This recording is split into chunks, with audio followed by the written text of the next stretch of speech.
Hello കൂട്ടുകാരെ, എല്ലാവർക്കും academic സ്പേസിയുടെ മറ്റൊരു ക്ലാസ്സിലേക്ക് സ്വാഗതം. നമ്മൾ secretariat assistant main examination paper 2 special ടോപ്പിക്കുകളുടെ ഡിസ്കഷൻ ആണ് കേട്ടോ. സോ ഇന്ന് നമ്മൾ സെക്കൻഡ് മൊഡ്യൂൾ ആയിട്ടുള്ള പ്രിൻസിപ്പിൾസ് ഓഫ് മാനേജ്മെന്റ് തുടങ്ങുകയാണ് കേട്ടോ. The first class of principles of management. So principles of മാനേജ്മെന്റും പ്രിൻസിപ്പിൾസ് ഓഫ് അഡ്മിനിസ്ട്രേഷനുമാണ് ആദ്യത്തെ രണ്ട് മൊഡ്യൂളായിട്ട് വരുന്നത്. ഈ രണ്ട് മൊഡ്യൂളിലെയും പല ടോപ്പിക്കുകളും നമ്മൾ ഇന്റർ കണക്റ്റഡ് ആയിട്ടാണ് നമ്മൾ ഈ സിലബസിൽ സെറ്റ് ചെയ്തേക്കുന്നത്. നമുക്ക് സിലബസ് നോക്കാം. പ്രിൻസിപ്പിൾസ് ഓഫ് മാനേജ്മെന്റ് എടുക്കുക. First initially starting with definitions and importance. As usually ഏത് ഒരു സബ്ജക്ട് പഠിക്കുമ്പോഴും അതിന്റെ ഡെഫിനേഷനും അതിന്റെ ഇമ്പോർട്ടൻസും ഒക്കെ നമുക്കൊന്ന് മനസ്സിലാക്കിയിരിക്കണം. It comes evaluation of management. ഇത് നമ്മൾ ആക്ച്വലി ഉടനെ പഠിക്കുന്നില്ലായിരിക്കും. പക്ഷെ നമ്മൾ ഇവല്യൂഷൻ ആദ്യം ഒന്ന് പഠിച്ചു കേട്ടോ. ഇന്നത്തെ ക്ലാസ്സിൽ നമ്മൾ ഇവാലുവേഷനിലേക്ക് പോകുന്നില്ല, പകരം ഇവല്യൂഷൻ ഓഫ് മാനേജ്മെന്റ് തോട്ടൊന്നും നമ്മൾ മനസ്സിലാക്കും. എങ്ങനെയാണ്, ഏത് രീതിയിലാണ് മാനേജ്മെന്റ് തോട്ടുകൾ ഉണ്ടായത്, അതിന്റെ കാരണങ്ങൾ എന്തായിരുന്നു, അതിന്റെ ബേസിക് ഔട്ട്ലൈൻ എന്തായിരുന്നു, ഇതൊക്കെ ഒന്ന് ജസ്റ്റ് ഒന്ന് പറഞ്ഞു പോകും. കാരണം it requires a lot of time. അത് മാത്രമല്ല, ഈ പറഞ്ഞ ഇവാലുവേഷൻ ഓഫ് മാനേജ്മെന്റ് തോട്ടിന്റെ കുറെ കാര്യങ്ങൾ നമ്മൾ അഡ്മിനിസ്ട്രേഷൻ പ്രിൻസിപ്പിൾസ് ഓഫ് അഡ്മിനിസ്ട്രേഷൻ എന്ന ആദ്യത്തെ മൊഡ്യൂളിനകത്ത് നമ്മൾ ഡിസ്കസ് ചെയ്യുന്നുണ്ട്. സോ വൺസ് നമ്മൾ ആ ഒരു ടോപ്പിക്ക് അവിടെ കവർ ചെയ്തിട്ട് നമ്മൾ അതിലേക്ക് കടക്കത്തുള്ളൂ കേട്ടോ. Then comes management versus administration. Management versus administration വളരെ ഇമ്പോർട്ടൻ്റ് ആയിട്ടുള്ള ടോപ്പിക്കാണ്. Then comes management roles and skills. Management functions. Planning, organising, staffing, directing, controlling. പോർട്ട്സ്കോപ്പ് വ്യൂവിന്റെ ഒരു സബ്സെക്ഷനാണ്. നമ്മളതും പഠിക്കും. നമ്മളത് കൃത്യമായിട്ട് മാനേജ്മെന്റ് തിയറീസ്, അഡ്മിനിസ്ട്രേഷൻ തിയറീസ് നമ്മളത് പറയുന്നുണ്ട് കേട്ടോ. സോ അപ്പോഴും നമ്മൾ വീണ്ടും ഡിസ്കസ് ചെയ്യും. ആദ്യം ഇവിടെ ആയിരിക്കില്ല, നിങ്ങൾ ഫസ്റ്റ് മൊഡ്യൂളിലായിരിക്കും നമ്മൾ ഈ പറഞ്ഞ ടോപ്പിക് ആദ്യം ഡിസ്കസ് ചെയ്യാൻ പോകുന്നത് കേട്ടോ. Then comes principles of management. വളരെ ഇമ്പോർട്ടൻ്റ് ആണ് principles of management. Then comes contemporary approach to management. ഇപ്പോൾ കറന്റ്ലി ഉള്ള പുതിയ അപ്രോച്ച്, കണ്ടംപററി അപ്രോച്ച് ഏതൊക്കെയാണ്? സിസ്റ്റം അപ്രോച്ച് ഉണ്ട്, contingency approach. Then comes total quality management, lean management, agile management and technology.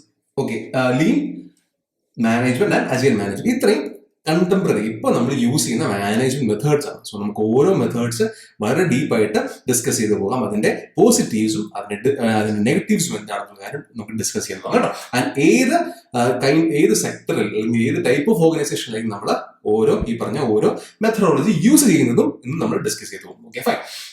It comes organizational environment and culture, ethical decision making. So ഒരു നല്ല leader ആകണമെങ്കിൽ he has to be ethical, അല്ലെ?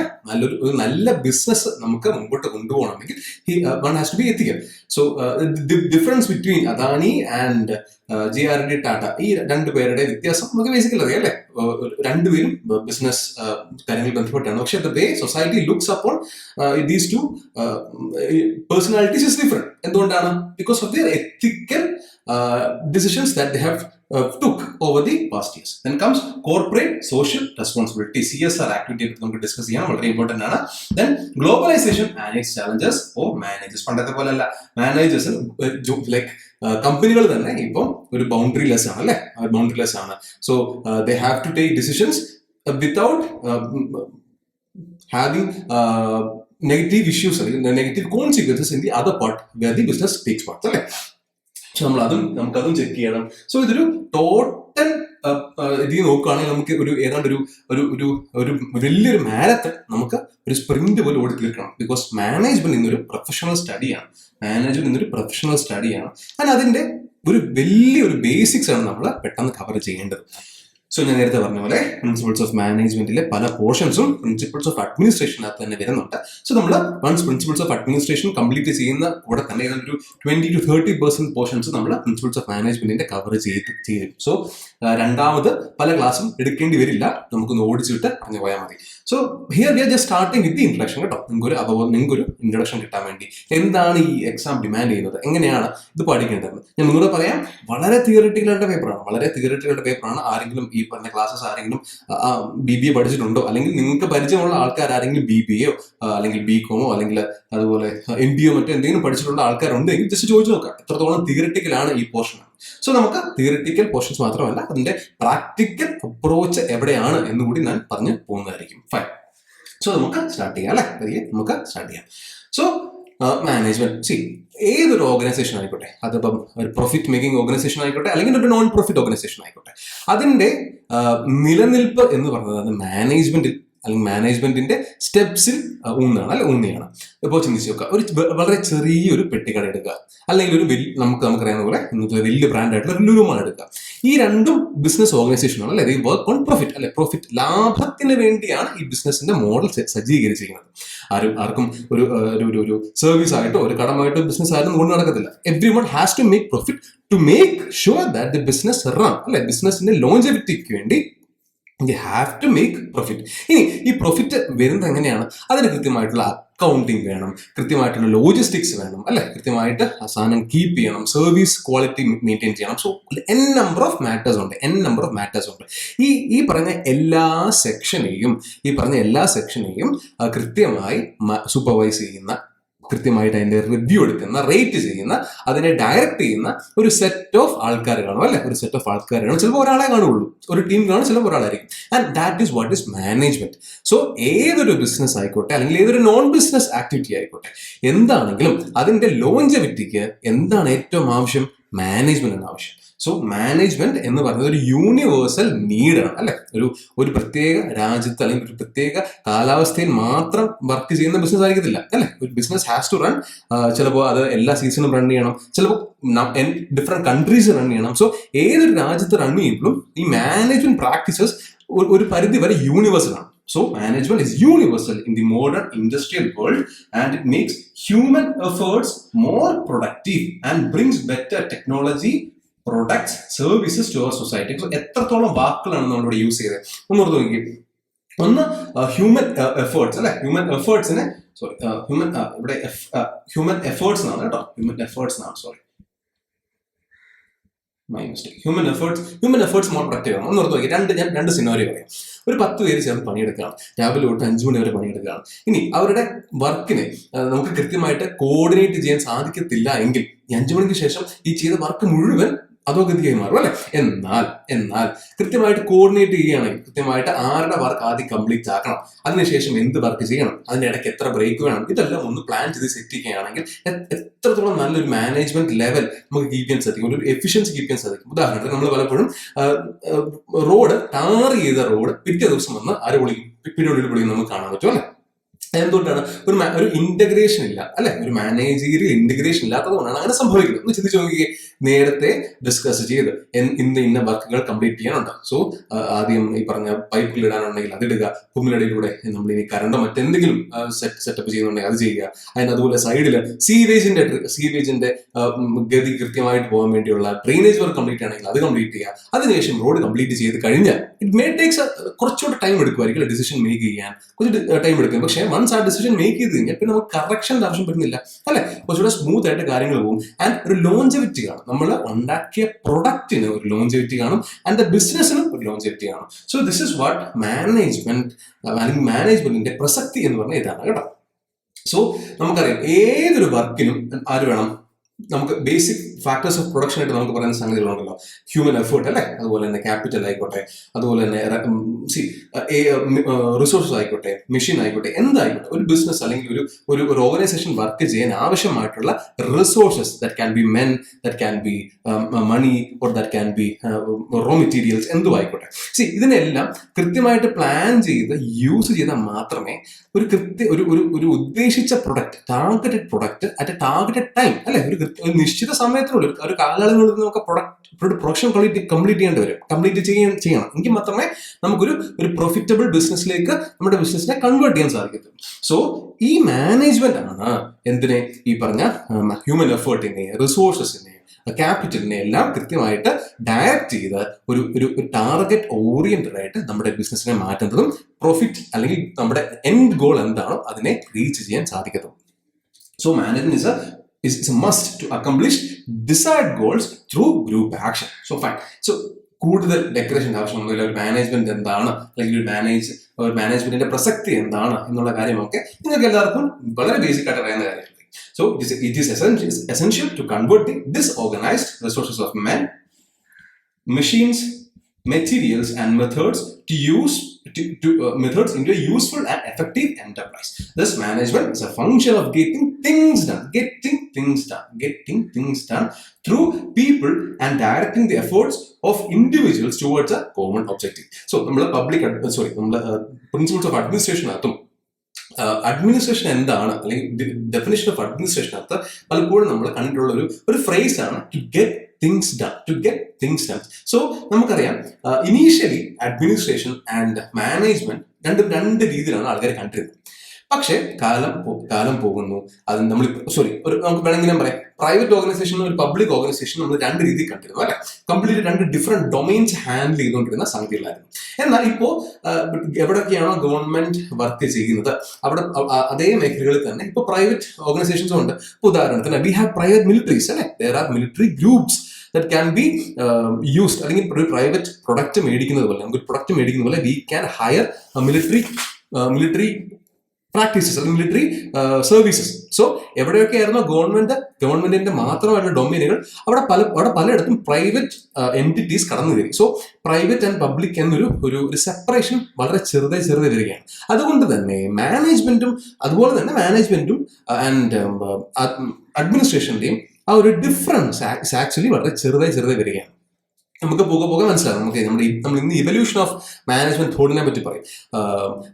നമ്മൾ evaluation എന്ന ഘട്ടത്തിലേക്ക് പോകുന്നതിന് മുമ്പ് വി ഹാവ് ടു നോ എങ്ങനെയാണ് ഈ പറഞ്ഞ മാനേജ്മെന്റ് ഇവോൾവ് ആയി വന്നത് എന്നുള്ള കാര്യം നമുക്ക് മനസ്സിലാക്കണം. എങ്ങനെയാണ് നമ്മുടെ സൊസൈറ്റി അല്ലെങ്കിൽ നമ്മുടെ പൊളിറ്റിക്കൽ കാലാവസ്ഥ മാറിയതനുസരിച്ച്, എക്കണോമിക്കൽ കാലാവസ്ഥ മാറിയതനുസരിച്ച് എങ്ങനെയാണ് ആ തോട്ട് മാറിയേ എന്നുള്ളത് നമുക്ക് മനസ്സിലാക്കണം. എങ്കിൽ മാത്രമേ നമുക്ക് ഇവാലുവേറ്റ് ചെയ്യാൻ പറ്റുള്ളൂ അല്ലെ. സോ നമുക്ക് ഡൊമൈൻ നോളേജ് കിട്ടണമെങ്കിൽ നമുക്കൊന്ന് പരന്നൊന്ന് ഓടണം അല്ലെ. എങ്കിൽ മാത്രമേ നമുക്കൊരു ചുറ്റും എന്താണ് എന്നുള്ളത് കണ്ടാൽ മാത്രമേ നടുക്ക് എന്ത് സംഭവിക്കും എന്ന് നമുക്ക് കൃത്യമായിട്ട് അനലൈസ് ചെയ്യാൻ സാധിക്കത്തുള്ളൂ. സോ ഇന്ന് അതാണ് നമ്മൾ ചെയ്യാൻ പോകുന്നത് കേട്ടോ. നമ്മൾ ഇന്ന് വലിയ ആഴത്തിലേക്ക് പോകുന്നില്ല, പക്ഷെ ഒരു പരന്ന രീതിയിൽ അറിവ് നമുക്ക് ഇന്ന് ഈ ഒരു ടോപ്പിക്കിൽ ആവശ്യമായിട്ടുള്ള കുറച്ച് നോളജ് നമ്മൾ സംശയിച്ചെടുക്കുക എന്നുള്ളതാണ് നമ്മുടെ ഇന്നത്തെ ഉദ്ദേശം. Fine, okay. നമുക്ക് മീനിങ്ങിലേക്ക് കടക്കാം. It refers to organize and direct human activities for attaining a definite objective. So yes, any business അല്ലെങ്കിൽ എനി ആക്ടിവിറ്റി, നമ്മൾ ഏതൊരു ആക്ടിവിറ്റി ചെയ്യുന്നതും ഒരു കൃത്യമായ ഒരു ഒബ്ജക്റ്റീവ് മീറ്റ് ചെയ്യാൻ വേണ്ടിയാണ്, അല്ലെങ്കിൽ ഒരു ഗോൾ നേടിയെടുക്കാൻ വേണ്ടിയാണ്. ആരും വെറുതെ ചെയ്യുന്നില്ലല്ലോ അല്ലെ. Any activity has to have a clear objective and a goal. ആ ഗോൾ സെറ്റ് ചെയ്തതിന് ശേഷം മാത്രമേ നമുക്ക് ഡിസിഷൻസ് എടുക്കാൻ പറ്റത്തുള്ളൂ. എങ്ങനെ ചെയ്യണം, എത്ര ചെയ്യണം, എപ്പോൾ ചെയ്യണം, ഇതുപോലുള്ള ഡിസിഷൻസ് മൊത്തം നമ്മുടെ ഒരു ഗോൾ, നമ്മുടെ ഒരു ലക്ഷ്യം ഏത് രീതിയിലാണ് വേണ്ടത്, അല്ലെങ്കിൽ ലക്ഷ്യം എന്തായിരിക്കണം എന്നുള്ളൊരു അടിസ്ഥാനത്തിലാണ് നമ്മൾ ബാക്കി എല്ലാ കാര്യങ്ങളും സെറ്റ് ചെയ്യുന്നത്. സോ ബേസിക് ആയിട്ട് പറഞ്ഞു കഴിഞ്ഞാൽ ഒരു ബിസിനസ് ഓർഗനൈസേഷൻ റണ്ണ് ചെയ്യണമെങ്കിൽ it has to be efficient അല്ലെ. ഏതൊരു ബിസിനസ് ആക്ടിവിറ്റി ആയിക്കോട്ടെ അല്ലെങ്കിൽ നോൺ ബിസിനസ് ആക്ടിവിറ്റി ആയിക്കോട്ടെ. ഗവൺമെന്റ് എഫിഷ്യന്റ് ആണെന്ന് നമ്മൾ പറയുന്നത്, ഗവൺമെന്റ് ഒരു ബിസിനസ് എന്ന് പറയാൻ പറ്റില്ല അല്ലെ. ലാഭത്തിന് പുറത്തല്ല ഗവൺമെന്റ് പല തീരുമാനങ്ങളും എടുക്കുന്നത്. എന്നാൽ it has to be efficient. So any organization, business ആയിക്കോട്ടെ അല്ലെങ്കിൽ നോൺ പ്രോഫിറ്റ് ഓർഗനൈസേഷൻ ആയിക്കോട്ടെ, അല്ലെങ്കിൽ പ്രോഫിറ്റ് മൈൻഡഡ് ഓർഗനൈസേഷൻ ആയിക്കോട്ടെ, അഥവാ നോൺ പ്രോഫിറ്റ് ഓർഗനൈസേഷൻ ആയിക്കോട്ടെ, എന്തിനും ഏറ്റവും ആവശ്യമുള്ളത് എഫിഷ്യൻസിയാണ്. Maximum efficiency, minimum input and maximum output, അതിനെയാണ് നമ്മൾ എഫിഷ്യൻസി എന്ന് പറയുന്നത് അല്ലെ. So we have to have maximum efficiency. ഇനി ആ മാക്സിമം എഫിഷ്യൻസി എത്തണമെങ്കിൽ നമുക്ക് എന്ത് വേണം? We should have resources. നമുക്ക് ആവശ്യത്തിന് റിസോഴ്സസ് വേണം. അത് മെൻ ആകാം അല്ലെ, വർക്കേഴ്സ് ആകാം, മെഷീൻസ് ആകണം, അല്ലെങ്കിൽ ചിലപ്പോൾ റിസോഴ്സസ്, നാച്ചുറൽ റിസോഴ്സ് ഉണ്ടെങ്കിൽ അതാകാം, ഫിനാൻഷ്യൽ റിസോഴ്സ് ആണെങ്കിൽ അങ്ങനെ വേണം. And then we have to have organized effort. ഈ എഫേർട്ട് എല്ലാവരും എല്ലാ ജോലിയും ഒരുപോലെ ചെയ്യണമെന്നില്ല അല്ലെ. കുറച്ച് പേര് അക്കൗണ്ട്സ് ശ്രദ്ധിക്കുന്ന ആൾക്കാർ കാണാം, കുറച്ച് പേര് ഞാൻ നേരത്തെ പറഞ്ഞു ലോജിസ്റ്റിക്സ് ആൻഡ് ഓപ്പറേഷൻസ് ശ്രദ്ധിക്കുന്ന ആൾക്കാർ കാണാം, കുറച്ച് പേര് മാനേജ്മെന്റ് ശ്രദ്ധിക്കുന്നവർ കാണും, കുറച്ച് പേര് സൂപ്പർവിഷനിലായിരിക്കും. സോ ഈ എഫേർട്ടുകൾ, ഈ ഡിഫറെന്റ് ഡൊമൈനിലുള്ള എഫേർട്ടുകളെ നമുക്ക് ഒന്ന് ഓർഗനൈസ് ചെയ്യാൻ സാധിക്കണം. അല്ലെങ്കിൽ ഒരു സെക്ഷൻ എന്താണ് ചെയ്യുന്നതെന്ന് മറ്റൊരു സെക്ഷൻ അറിയത്തില്ല, ഒരു ഒപ്പേക്ക് രീതിയിലാണ് നമ്മൾ ചെയ്യുന്നതെങ്കിൽ ഒബ്വിയസ്ലി അവസാനം 4 പേരുടെ ഓട്ടം 4 ദിശയിലേക്കായിരിക്കും. നമുക്കൊരിക്കലും ഈ പറഞ്ഞ 4 എഫേർട്ടിനെയും ഒരു ലക്ഷ്യത്തിലേക്ക് പെടുത്താൻ സാധിക്കത്തില്ല. സോ അങ്ങനെ വരുമ്പോൾ നമുക്ക് എന്ത് പറ്റും? എഫിഷ്യൻസി ഇല്ലാണ്ടായിപ്പോ. സോ വളരെ ബേസിക് ആയിട്ട് പറഞ്ഞാൽ ഇറ്റ്സ് ബേസിക്കലി എന്താണ്? Management is basically organising the resources and efforts to make sure that we have maximum efficiency. Maximum efficiency means maximum output. Maximum output means maximum profit. Fine. So, according to James Lundy, management is principally the task of planning. നോക്കണം എന്തൊക്കെ വരുന്നുണ്ടെന്ന് നോക്കണം. Planning, coordinating, motivating, controlling the efforts of others towards a specific objective. കാരണം നമ്മളൊരു ഒരു group ആക്ഷനിലേക്ക് ഇറങ്ങുമ്പോൾ അവിടെ കുറെ കോൺഫ്ലിക്ട്സ് വരും, അവിടെ കൺസേൺസ് വരും അല്ലെ, ആൻഡ് അവിടെ അവരുടെ പുതിയ പുതിയ ആവശ്യങ്ങൾ വരും. ആൻഡ് ഇതിനെല്ലാം നമുക്ക് ആര് മീറ്റ് ചെയ്യേണ്ടി വരും? ഒരു മാനേജർ മീറ്റ് ചെയ്യേണ്ടി വരും. അവിടെയാണ് മാനേജ്മെന്റ് തോട്ടിന്റെ പ്രസക്തി വരുന്നത്. So definition of management, there are different thinkers, പല ടൈമിങ്ങിലായിട്ട് പല പീരീഡിലായിട്ട് ഈ മാനേജ്മെന്റിനെ ഡിഫൈൻ ചെയ്യാൻ ശ്രമിച്ചിട്ടുണ്ട്. സോ അതിൽ ഫസ്റ്റ് വൺ ഹറോൾഡ് കുൺസ്, അല്ലെ ഫസ്റ്റ് വൺ എന്ന് പറഞ്ഞാൽ ഒരു കുറച്ച് വളരെ ഏറ്റവും ഇമ്പോർട്ടന്റ് ആയിട്ടുള്ള തിങ്കേഴ്സിന്റെ ഡെഫിനിഷൻസ് നമുക്കൊന്ന് ജസ്റ്റ് ഒന്ന് പറഞ്ഞു പോകാം. So that at the end നമുക്കൊരു ഒരു കമ്പൈൻഡ് ആയിട്ടുള്ള ഒരു ഡെഫിനിഷനിലേക്ക് എത്താൻ സാധിക്കണം. ഫൈൻ, നമ്മൾ ഇത് തന്നെ അതേ സ്ട്രാറ്റജി തന്നെയാണ് നമ്മൾ പ്രിൻസിപ്പിൾസ് ഓഫ് അഡ്മിനിസ്ട്രേഷൻ നമ്മൾ യൂസ് ചെയ്യുന്നത് കേട്ടോ. അതേ സ്ട്രാറ്റജിയാണ് നമ്മൾ ഇവിടെ യൂസ് ചെയ്യുന്നത്. Fine. So management is the art of getting things done through others and with formally organised groups. വളരെ സിമ്പിൾ ആയിട്ടാണ് പറഞ്ഞേക്കുന്നത് അല്ലെ. അതായത് it's art of getting things done. കാര്യം നടക്കണം. എങ്ങനെ കാര്യം നടക്കണം? ആ കാര്യം നടക്കാൻ വേണ്ടി നമ്മൾ എംപ്ലോയ് ചെയ്തിട്ടുള്ള ആൾക്കാരെ കൃത്യമായിട്ട് അവരെ കോർഡിനേറ്റ് ചെയ്തും ഡയറക്റ്റ് ചെയ്തും ഓർഗനൈസ് ചെയ്തും വേണം നമുക്ക് ആ കാര്യം നടത്തിയെടുക്കാൻ. Then Peter Drucker, വളരെ ഇമ്പോർട്ടന്റ് ആയിട്ടുള്ള ഒരു തിങ്കറാണ് അഡ്മിനിസ്ട്രേഷൻ മേഖലയിൽ. He said management is a multi-purpose organ that manage a business and manages managers and manages workers and the work. So എത്ര ഡയമെൻഷനിലാണ് ഒരു മാനേജ്മെന്റ് വർക്ക് ചെയ്യുന്നത് ചോദിച്ചാൽ, നമുക്കറിയാം ഒരു ഓർഗനൈസേഷൻ എടുക്കുകയാണെങ്കിൽ ടോപ്പ് ലെവൽ മാനേജ്മെന്റ് കാണും, അവരുടെ കീഴിൽ അത് നടത്തി കൊടുക്കാൻ മാനേജേഴ്സ് കാണും, അവരുടെ കീഴിൽ വർക്കേഴ്സ് കാണും, and these workers has to do the basic work അല്ലെ. സോ ഒരു 4 അല്ലെങ്കിൽ 5 ലെവൽസ് ഓഫ് ആൾക്കാരാണ് ഒരു ഓർഗനൈസേഷൻ എന്ന് പറയുന്നത്. സോ ബേസിക്കലി പീറ്റർ ഡ്രക്കർ എന്താ പറയുന്നത്? മാനേജ്മെന്റ് ഒരു മൾട്ടിപർപ്പസ് ഓർഗനാണ്. എന്തിനു വേണ്ടി? To manage a business by എങ്ങനെ മാനേജ് ചെയ്യും? മാനേജറിനെ, വർക്കേഴ്സിനെ ആൻഡ് വർക്കിനെയും മാനേജ് ചെയ്യുമ്പോഴാണ് ഒരു മാനേജ്മെന്റിന്റെ ഫങ്ഷനിങ് കംപ്ലീറ്റ് ആകുന്നത് എന്നാണ് ആര് പറയുന്നത്? പീറ്റർ ഡ്രക്കർ പറയുന്നത്.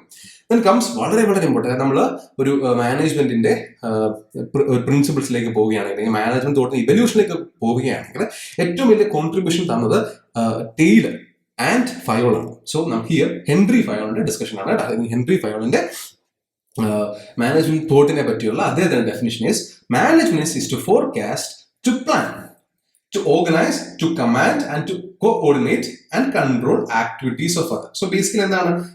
There are a lot of workers who are working for the company അല്ലെങ്കിൽ for the organization, and these work has to be coordinated, these work has to be commanded, these work has to be planned and organized. So basically ഒരു വലിയ ഒരു ജോലി അല്ലെങ്കിൽ വലിയൊരു നമുക്കൊരു ജോലി compartment ചെയ്യാം അല്ലെ, അല്ലെങ്കിൽ ആ ജോലി അല്ലെങ്കിൽ ഒരു വർക്കറിനെ നമുക്ക് ഏതൊക്കെ രീതിയിൽ അയാളെ കൺട്രോൾ ചെയ്യണം. സോ അവിടെയാണ് ആര് ഫോക്കസ് ചെയ്തത്? ഫയോള് ഫോക്കസ് ചെയ്തത്. And M P Follett is like പേര്, ഷീസ് ഒരു വുമൺ ആണ്. സോ ആ സമയത്ത്, അതായത് ഈ പറഞ്ഞ ക്ലാസിക്കൽ തിയറിയുടെ സമയത്ത് മാനേജ്മെന്റിനെ പറ്റി ഇത്ര ആധികാരികമായി സംസാരിച്ച മറ്റൊരു സ്ത്രീ ഇല്ലായിരുന്നു. ആൻഡ് അത് മാത്രമല്ല, she was also actually into the well-being of workers. So എങ്ങനെയാണ് വർക്കേഴ്സിന്റെ കോൺഫ്ലിക്ട്സിനെ നമ്മൾ കവർ ചെയ്യേണ്ടത്, എവിടെയാണ് വർക്കേഴ്സിന്റെ കൺസേൺസിനെ അഡ്രസ് ചെയ്യേണ്ടത്? She was actually thinking about administration management from the point of view of a worker. അതുകൊണ്ട് മനസ്സിലാക്കണം, വളരെ ഇമ്പോർട്ടന്റ് ആയിട്ടുള്ള വ്യക്തിത്വമാണ് നമ്മൾ അഡ്മിനിസ്ട്രേഷന്റെ ക്ലാസ്സിൽ അഡ്മിനിസ്ട്രേറ്റീവ് തിങ്കേഴ്സിൽ ഡിസ്കസ് ചെയ്യുന്ന ഒരു വളരെ ഇമ്പോർട്ടന്റ് ആയിട്ടുള്ള പേരാണ്. സോ എം പി ഫോളെ പറഞ്ഞത് management is the art of getting things done through people. So ഈ 4 പേരുടെ തോട്ടിനെ നമ്മൾ ഒന്ന് ജനറലൈസ് ചെയ്യുകയാണെങ്കിൽ ബേസിക്കലി 4 പേരും പോയിന്റ് ഔട്ട് ചെയ്യുന്നതാണ് the art of getting things done. കാര്യം നടത്താൻ, ഗെറ്റിംഗ് തിങ്സ് ഡൺ. സോ കാര്യം നടത്തണം. നമുക്ക് ഒരു ചിന്തിച്ച് നോക്കിയേ, നമുക്കൊരു കാര്യം നമുക്ക് ആവശ്യം, നമ്മൾ ഇന്റന്റ് ചെയ്യുന്ന ഒരു ഗോള് നടത്തിയെടുക്കാൻ നമുക്ക് പല രീതിയിൽ സാധിക്കും അല്ലെ. ഒന്നെങ്കിൽ പേടിപ്പിച്ച്, ബൈ ഫിയർ നമ്മൾ നടത്തിയെടുക്കാം, ബൈ ഫിയർ, അല്ലെങ്കിൽ എന്താണ് ബൈ ബ്രൈബ് അല്ലെ, അല്ലെങ്കിൽ ബൈ മണി, അല്ലെങ്കിൽ നമുക്ക് ബൈ അവരെ നമുക്ക് ഏതെങ്കിലും രീതിയിൽ അട്രാക്ട് ചെയ്യാം. So basically by attraction. And അവരെങ്ങനെ ചെയ്യാം? ഏതെങ്കിലും രീതിയിൽ നമുക്ക് ഈ വർക്കുമായിട്ട് കമ്മിറ്റ് ചെയ്യിക്കാം, ബൈ കമ്മിറ്റ്മെന്റ്. ഇത് ബേസിക് ഒരു മൂന്ന് ഒരു ഡിഫറൻസ് ആണ് കേട്ടോ. സോ ബൈ ഫിയർ നമുക്ക് പേടിപ്പിച്ച ആൾക്കാരെ കൊണ്ട് വർക്ക് ചെയ്യിപ്പിക്കാം. പലപ്പോഴും നമ്മുടെ പേരൻസ് നമ്മളെ കുട്ടി നാളുകളിൽ കുട്ടിക്കാലത്ത് നമ്മളെ പല പല കാര്യങ്ങളും ചെയ്യിപ്പിച്ചുകൊണ്ടിരിക്കുന്നത് പേടിപ്പിച്ചിട്ടാണ്. അതുപോലെ തന്നെ പല ഓർഗനൈസേഷൻസിലും അതിന്റെ കീഴ് ഉദ്യോഗസ്ഥരെ സുപ്പീരിയേഴ്സ് ഉദ്യോഗസ്ഥരെ എപ്പോഴും പേടിപ്പിച്ചിട്ട് ഒരു പേടി നിലനിർത്തിക്കൊണ്ടാണ് ആ ഒരു വർക്ക് ചെയ്യിപ്പിക്കുന്നത്. ബൈ അട്രാക്ഷൻ നമുക്കൊരു കാര്യം ചെയ്യിപ്പിച്ചെടുക്കാൻ വേണ്ടി നമുക്ക് എന്ത് ചെയ്യാം, ഒരു ഏതെങ്കിലും രീതിയിൽ അയാളെ ഒന്ന് മാനിപ്പുലേറ്റ് ചെയ്യാം. ചിലപ്പോൾ ഇമോഷണലി മാനിപ്പുലേറ്റ് ചെയ്യാം, അല്ലെങ്കിൽ ഒന്ന് ഫിസിക്കലി മാനിപ്പുലേറ്റ് ചെയ്യാം. ഇതൊക്കെ സ്ട്രാറ്റജീസ് ആണ് കേട്ടോ. ഇതിലെ തെറ്റും ശരിയൊക്കെ നമുക്ക് പിന്നീട് ചിന്തിക്കാം. Okay fine. Then comes by commitment. നമുക്ക് ഈ വർക്കിൽ അയാളെ എടുത്തത് ഈ വർക്കിൽ അയാളുടെ പ്രാവീണ്യം കണ്ടിട്ടാണ്, ആൻഡ് അയാളുടെ വർക്കിൽ നമ്മൾ സന്തുഷ്ടരാണ്, and we will pay you handsomely എന്ന രീതിയിൽ ഉള്ള ഒരു അപ്രോച്ച് ഉണ്ട്, ഒരു ജെന്റിൽമാൻ അപ്രോച്ച് എന്ന രീതിയിൽ. അതിനാണ് കമ്മിറ്റ്മെന്റ് എന്ന് പറഞ്ഞത്. ഇപ്പൊ ഉദാഹരണത്തിന് നമ്മളൊരു പക്ഷേ വീട്ടിലെ ഒരു കാർപ്പൻറ്റർ ആവശ്യമുണ്ട്, ഒരു ആശാരി നമുക്ക് ആവശ്യമുണ്ടെന്ന് വെച്ചു. നമ്മൾ ആ കരയിലെ ആ സ്ഥലത്തെ ഏറ്റവും മികച്ച ആശാരിയെ നമ്മൾ വിളിക്കും. ആൻഡ് നമ്മൾ എന്ത് ചെയ്യുന്നത്, അദ്ദേഹത്തിന്റെ ഫ്രീ ടൈമിലായിരിക്കും അദ്ദേഹം വന്ന് ജോലി ചെയ്യാൻ പോകുന്നത്, and he will complete the work. അല്ലെ, അദ്ദേഹം കംപ്ലീറ്റ് ചെയ്യും വർക്കിൽ, ആൻഡ് അദ്ദേഹം പറയുന്ന പൈസ നമ്മൾ കൊടുക്കുകയും ചെയ്യും. കാരണം ബിക്കോസ് എന്താണ്, അദ്ദേഹത്തിന്റെ കഴിവ് അല്ലെങ്കിൽ അദ്ദേഹത്തിന്റെ എക്സ്പെർട്ടീസ് ഇൻ ദാറ്റ് സ്കിൽ അല്ലെങ്കിൽ ഇൻ ദാറ്റ് ആ ഒരു മേഖലയിലുള്ള അദ്ദേഹത്തിന്റെ എക്സ്പെർട്ടീസ് എന്താണ്, വളരെ വളരെ ഇമ്പോർട്ടന്റ് ആണ് for the finished product. So നമ്മൾ എന്ത് ചെയ്യും, അദ്ദേഹത്തിന്റെ ടേക്സിൽ അദ്ദേഹത്തിന്റെ ആവശ്യങ്ങൾ അനുസരിച്ച് നമ്മൾ എന്ത് ചെയ്യും, നമ്മൾ വർക്ക് സെറ്റ് ചെയ്യും. സോ പല രീതിയിൽ we can get things done. അല്ലെ, സോ ഒരു മാനേജർ എന്ന രീതിയിൽ കുറെ അധികം ഇൻഡിവിജ്വൽസ് കാണും. ഒരു ഫുട്ബോൾ ടീം എടുത്ത് നോക്കുക, അതിന്റെ മാനേജർ അല്ലെങ്കിൽ അതിന്റെ കോച്ചിനെ ചിന്തിച്ച് നോക്കുക. സോ എന്തുകൊണ്ടാണ് ഫുട്ബോൾ ടീംസിന്റെ മാനേജറിനെ അല്ലെങ്കിൽ ഫുട്ബോൾ ടീംസിന്റെ കോച്ചിനെ നമ്മൾ മാനേജർ എന്ന് പറയുന്നത്? ചിന്തിച്ച് നോക്കി. ബാക്കിയുള്ള ഒരു ഗെയിംസ് പോലെയല്ല, ബാക്കിയുള്ള ഒരു സ്പോർട്സ് പോലെയല്ല ഫുട്ബോൾ എന്ന് പറഞ്ഞു കഴിഞ്ഞാൽ. അവിടെ വലിയൊരു മാനേജർ വേണം. ശരിയാണ്, ക്രിക്കറ്റിലും 11 പേരാണ് കളത്തി ഇറങ്ങുന്നത്, അതുപോലെ ഫുട്ബോളും 11 പേരാണ് കളത്തി ഇറങ്ങുന്നത്. ആൻഡ് ഈ പറഞ്ഞ 11 പേരുടെയും കോഓർഡിനേറ്റഡ് ആയിട്ടൊരു എഫേർട്ട് വേണം. എന്തിനു വേണ്ടി? മാനേജറിന്റെ വിഷൻ അറ്റൈൻ ചെയ്യാൻ വേണ്ടി. അല്ലെ, മാനേജറിന്റെ വിഷൻ അറ്റൈൻ ചെയ്യാൻ വേണ്ടി. ഈ 11 പേരും ചിലപ്പോൾ 11 രാജ്യങ്ങളിൽ നിന്ന് ആൾക്കാരായിരിക്കാം, ഡിഫറെന്റ് കോണ്ടിനെന്റ്സിൽ നിന്ന് ആൾക്കാരായിരിക്കാം. ദേ ഹാവ് ഡിഫറെന്റ് കൾച്ചർ ആയിരിക്കാം. അല്ലെ, അവരുടെ തീരുമാനങ്ങളിൽ തന്നെ പലപ്പോഴും പല രീതിയിൽ അവരെ അഫക്ട് ചെയ്യാൻ. ആൻഡ് ഈ പറഞ്ഞ 11 പേരുടെ തോട്ട്സിനെ, 11 പേരുടെ എഫേർട്സിനെ ഒരു ഒറ്റ ലക്ഷ്യമായിട്ടുള്ള ഗോളിലേക്ക് എത്തിക്കാൻ. അല്ലെ, നമ്മുടെ സ്കോർ ലൈനിൽ ഒരു ഗോൾ ഇൻക്രീസ് ചെയ്യാൻ വേണ്ടി ഈ 11 പേരുടെ എഫേർട്ടിനെയും യൂസ് ചെയ്യുന്നിടത്താണ് ഒരു നല്ല മാനേജർ ഉണ്ടാകുന്നത്, ഒരു നല്ല കോച്ച് ഉണ്ടാകുന്നത്. For example Alex Ferguson, Manchester യുണൈറ്റഡിന്റെ കോച്ച് ആയിട്ടുള്ള അലക്സ് ഫെർഗ്യൂസൺ എടുക്കുക, അല്ലെങ്കിൽ പെപ് ഗാർഡിയോള എടുക്കുക. They have A vision. And ഇവരൊക്കെ മറ്റ് മാനേജേഴ്സിൽ നിന്നും വ്യത്യസ്തരാണ്. ജോസെ മറിഞ്ഞു എടുക്കുക, ഇവരൊക്കെ മറ്റ് മാനേജേഴ്സിൽ നിന്നും വ്യത്യസ്തരാന്ന് എപ്പോഴാണെന്ന് വെച്ച് കഴിഞ്ഞാൽ ഈ 11 പേരെയും അവർ ഡീൽ ചെയ്യുന്നത് ഒരുപോലെ ആയിരിക്കത്തില്ല. ഈ 11 പേരെയും അവർ ഡീൽ ചെയ്യുന്നത് ഒരുപോലെ ആയിരിക്കത്തില്ല. ഫസ്റ്റ് അവരെന്ത് ചെയ്യും, അവരൊരു ഫിയർ തന്നെ ആൾക്കാരിലേക്ക് എത്തിക്കും. If you play well you will be A part of the team എന്ന രീതിയിൽ ഒരു ഫിയർ എത്തിക്കും. അതിനുശേഷം എന്താണ്, അതിനുശേഷം അവർക്ക് ആവശ്യമായിട്ടുള്ള കോൺട്രാക്ട് ഇംപ്രൂവ് ചെയ്ത് കൊടുക്കും. അല്ലെ, ഇനീഷ്യലി അവർ വന്ന കോൺട്രാക്റ്റിൽ അവർ നല്ലപോലെ പെർഫോം ചെയ്യുമ്പോൾ they will increase the price for which they are playing. And then പിന്നെന്താണ്, പിന്നെ ചില പ്ലേയേഴ്സ് വളരെ വലിയ പ്ലേയേഴ്സ് ആയിരിക്കും, ചിലപ്പോൾ may be bigger than the clubs. So അവരെന്ത് ചെയ്യണം, അവരെ സാധാരണ ഒരു പ്ലെയറിനെ അപ്രോച്ച് ചെയ്യുന്ന പോലെ അല്ലെങ്കിൽ സാധാരണ ഒരു പ്ലെയറിനെ ട്രീറ്റ് ചെയ്യുന്ന പോലെ അവരെ ട്രീറ്റ് ചെയ്യാതെ അവരെ കുറച്ച് സ്പെഷ്യലി ട്രീറ്റ് ചെയ്യും. So that is management. എന്താണ് ഒരാളുടെ ആവശ്യം, ഒരാളുടെ നീഡ് എന്താണോ അതിനെ ടാർഗറ്റ് ചെയ്ത് അതിനെ എക്സ്പ്ലോയിറ്റ് ചെയ്ത് ആ പ്ലെയറിൽ നിന്നും അല്ലെങ്കിൽ ആ വർക്കറിൽ നിന്നും മാക്സിമം വർക്ക് നേടിയെടുക്കുക എന്നുള്ളതാണ് ഒരു മാനേജറിന്റെ ഒരു വലിയ കഴിവെന്ന് പറഞ്ഞു കഴിഞ്ഞാൽ. സോ ബേസിക്കലി ചിലപ്പോൾ ഒരുപക്ഷെ മാനേജർ ഒരൊറ്റ രീതി മാത്രം വർക്ക് ചെയ്യുന്ന ആളായിരിക്കും, ചിലപ്പോൾ മാനേജർ ഡിഫറെന്റ് രീതിയിൽ വർക്കേഴ്സിനെ ഈ വർക്കിലേക്ക് കമ്മിറ്റ് ചെയ്യുന്ന ആളായിരിക്കും. സോ ദർ ഇസ് നമുക്കൊരു നല്ലൊരു മാനേജറിനും ഒരു സാധാ ഒരു മാനേജർ തമ്മിൽ പെട്ടെന്ന് തിരിച്ചറിയാൻ സാധിക്കും. The way he manages his workers, അതാണ് അയാളുടെ ഏറ്റവും വലിയ ക്വാളിറ്റി എന്ന് പറയുന്നത്. ഇതൊക്കെ നമുക്ക് എന്താണ്, ഒരു അണ്ടർസ്റ്റാൻഡിങ്ങിന് വേണ്ടി എന്താണ് സംഗതി എന്ന് അറിയാൻ വേണ്ടി നമ്മൾ പറഞ്ഞു തരുന്നതായിരിക്കും. കാരണം പലരും ഈ പറഞ്ഞ മാനേജ്മെന്റ് എന്ന് പറഞ്ഞൊരു സബ്ജക്റ്റിനെ പറ്റി കാര്യമായിട്ട് പഠിക്കാത്തവരായിരിക്കാം, അല്ലെങ്കിൽ അറിയാത്തവരായിരിക്കാം, അല്ലെങ്കിൽ ഡിഫറെന്റ് ഡൊമൈനിൽ പഠിച്ചു വന്നിട്ടുള്ള ആൾക്കാരായിരിക്കാം. സോ അവർക്കൊക്കെ ഈ ഒരു സബ്ജക്ട് മനസ്സിലാക്കണമെങ്കിൽ നമ്മൾ എന്ത് ചെയ്യണം, മാക്സിമം എക്സാമ്പിൾസ് മുമ്പോട്ട് ഇട്ട് കൊടുക്കുക. അതാണ് ഞാനിവിടെ ചെയ്യുന്നത് കേട്ടോ. Okay, then comes administration and management. See, administration versus management എന്നൊരു സംഗതി ഞാൻ പറഞ്ഞ പോലെ അതിന്റെ ഒരു ഡിഫറൻസ് ഇപ്പൊ വളരെ വലിയൊരു ഡിഫറൻസ് അല്ല. നമുക്ക് പലപ്പോഴും നമ്മൾ തന്നെ നമ്മുടെ ഡെയിലി ലൈഫിൽ പലപ്പോഴും ഈ പറഞ്ഞ സെക്ഷൻസിനെ ഇന്റർചേഞ്ചബിളി യൂസ് ചെയ്യുന്നുണ്ട്. സോ അവിടെ അതുപോലെ തന്നെയാണ് ഇപ്പോൾ ഇതിന്റെ ഡിഫറൻസും വളരെ വളരെ വീക്കായിട്ട് വരികയാണ്. സി, അഡ്മിനിസ്ട്രേഷൻ നമുക്ക് വേണമെങ്കിൽ മാനേജ്മെന്റിന് മുകളിലുള്ള അല്ലെങ്കിൽ നമ്മൾ സാധാരണ കാണുന്ന മാനേജ്മെന്റിന് മുകളിലുള്ള ഒരു ബോഡി അല്ലെങ്കിൽ ഒരു ബോർഡ് ഓഫ് ഡയറക്ടേഴ്സിനെയാണ് നമ്മൾ അഡ്മിനിസ്ട്രേഷൻ എന്ന് വേണം നമുക്ക് പറയാം. See, there are three different schools. One school considering management administration as a superior set of functions than management. Okay, അങ്ങനെ കാണുന്നവരുണ്ട്. അതായത് something above management. Then second school of thought പറയുന്നത് എന്താണ്? Administration is A part of management. മാനേജ്മെന്റിന്റെ ഒരു പാർട്ടാണ് administration എന്ന് പറയുന്ന ഒരു സ്കൂളുണ്ട്. Then comes third school. ഇപ്പോൾ കറന്റ് ഈ ഒരു സ്കൂളാണ് കൂടുതൽ പ്രിവലന്റ് കേട്ടോ. അതായത് അഡ്മിനിസ്ട്രേഷനും മാനേജ്മെന്റും സെയിം ആണ് എന്നുള്ള സംഗതി. ശരി, നിങ്ങൾക്ക് ഓരോന്നിട്ട് ഒന്ന് ഡിസ്കസ് ചെയ്തു. ജസ്റ്റ് കൺസെപ്റ്റ് മനസ്സിലാക്കാൻ വേണ്ടിയാണ് കേട്ടോ. നിങ്ങളുടെ ഉള്ളിലേക്ക് ഈ കൺസെപ്റ്റ് ഒന്ന് എത്തിക്കണം. എങ്കിൽ മാത്രമേ നമുക്ക് ഇനിയുള്ള ക്ലാസ്സുകളിൽ കാര്യമായിട്ട് കാര്യങ്ങൾ പറഞ്ഞു പോകാൻ സാധിക്കത്തുള്ളൂ. So please bear with me. So administration is above management എന്ന് പറയുന്നത് എവിടെയാണ് ചിന്തിച്ച് നോക്കിയേ. അഡ്മിനിസ്ട്രേഷൻ എപ്പോഴും എന്താണ്? പ്ലാൻസ് സെറ്റ് ചെയ്യും. ആൻഡ് ഈ പ്ലാൻസിനെ എക്സിക്യൂട്ട് ചെയ്യാൻ വേണ്ടിയുള്ളൊരു body to get things done. ഇതിനെയാണ് നമ്മൾ മാനേജ്മെന്റ് എന്ന് പറയുന്നത്. ഇത് ഈ ഒരു ഡിഫറൻസ് ആണ് ഒരു classical definition of administration management. Okay, ഉദാഹരണത്തിന് ഒരു ബോർഡ് ഓഫ് ഡയറക്ടേഴ്സ് ഇരിക്കുകയാണ്. ആ ബോർഡ് ഓഫ് ഡയറക്ടേഴ്സ് ഈ ഫിനാൻഷ്യൽ ഇയറിൽ ഇത്ര ഗ്രോത്ത് നമുക്ക് വേണം, അല്ലെങ്കിൽ ഫിനാൻഷ്യൽ ഇയറിൽ 10% ഗ്രോത്ത് വേണം എന്ന രീതിയിൽ ഒരു പ്രൊജക്ട് സെറ്റ് ചെയ്യണം, ഒരു പ്ലാൻ സെറ്റ് ചെയ്യണം, ഒരു ഐഡിയ സെറ്റ് ചെയ്തു, ഒരു ടാർഗറ്റ് സെറ്റ് ചെയ്തു. അതിനുശേഷം എന്ത് ചെയ്യും?